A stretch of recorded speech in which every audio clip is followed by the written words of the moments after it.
it. Wow. What can I say? Are you a scary movie fan? I am to some extent.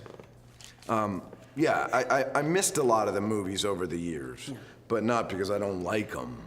Yeah, I wasn't really in the habit in the 2000s of going to the movies. All right, I hear you, but Yeah. you know, here it is. You've had a nice long career, and you've never done a horror film. Were you kind of jonesing to do one? Yeah, it got a little tight in the last couple of years. I saw good business going on there. You know, Ethan Hawke's going out in some. I'm like, yeah, let me in. So it happened naturally, but I will admit to having started thinking that it looks kind of fun out there in the horror world for sure. Yeah. And I had never done one, really never. So it was gratifying when I got the call from Lee. Yeah.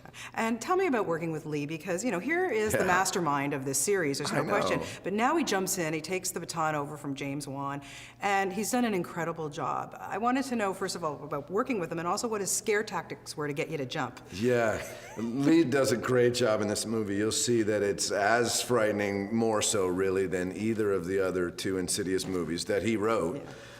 And it takes a darker turn, you know. The stakes are higher in this movie by design. He really draws the audience into their concern for this family, recovering from the loss of the mother in the family. It really kind of like softens you up. All the while, you know, we're sitting there knowing that bad stuff's gonna go down. So that tension in this movie, I think, is drawn out a little further. So when it does kind of implode, it's really climactic. And playing a dad, I mean, that's not a big stretch for you. No, However, and I've done it a number of times. So I take some of my experience playing fathers in, say, you know, a light comedy or a family drama, and it does kind of superimpose over this movie. The producers of this movie, you know, they're flat out about this philosophy. They wanted to sort of tuck in or hide a family drama in their horror movies. They intend to bring more depth to their movies.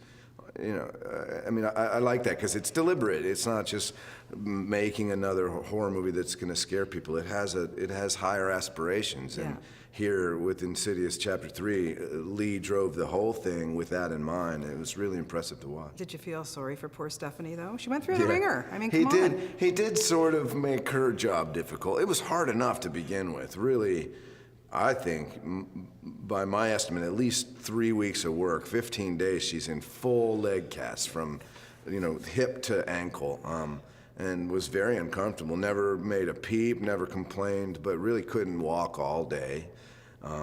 And that's just the start of it, because after that, they're yanking her around on cables, and you know, even the struggle between her and the father and Specs trying to hold her down. It got really rough, and she took it all. So Lee, he warned her.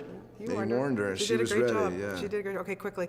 I am a huge Shameless fan, so I have to tell you that when you came on board, I was like, yes! Yeah. How much fun are you having on that? And you have great chemistry with Emmy, by the way. Oh, thank you. She's so wonderful, of course, and is the heart of that show. So I'd seen it and was a fan from the first season, and then skipped out a couple seasons. Nevertheless, John Wells, who I'd worked with on August Osage County, you know, placed the call, and I was thrilled to hear from him that soon and to get into cast with Bill Macy, and the rest of the cast is great too. So thanks, enjoy, and we'll start shooting season 6, where I will also appear at the end of the summer, so it'll come on early next year. Cannot wait. Well, congratulations on this, and do more horror stuff. You do a good job. I would love to. Thank you. You're very welcome. Appreciate Big fan it. for many years. Thank you so much. Great to talk to you.